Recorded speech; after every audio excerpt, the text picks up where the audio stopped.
再来看台北市一个林小姐，今年6月去医美诊所做抽脂肪的手术，却引起急性的腰子衰竭。医生评估讲，可能一世人拢爱洗腰子。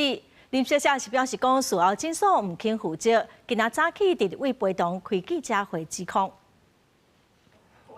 40多岁林小姐今6月到台北市一间有名医美诊所抽智能缝甲智能缝针布手术，却发生急性腰子衰竭，紧急送去大家护病房10日，2摆病危通知，佮并发多种器官衰竭，双骹、血泡加双骹的指头啊，拢欠血害死。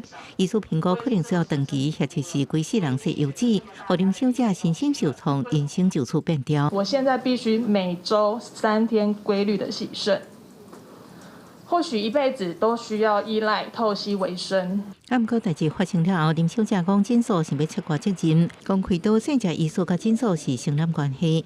早期生殖医师各种问题撒向麻醉医师甲药厂，互家属求上无门，最后才找立委来定情。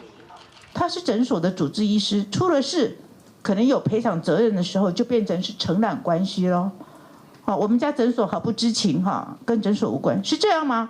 昨天9月3号，台北市卫生局的稽查小组已经到了诊所里，好进行一些资料的收集跟必要的查核。损害的范围不明，且责任尚未厘清之前，已申请台北市政府医疗争议的调解。 因为单家组要求卫福部爱彻底整顿医美产业乱象，为诊所责任到药品使用，拢爱严格规范，幸福民众一个安全、用信任的医疗环境。记者综合报道。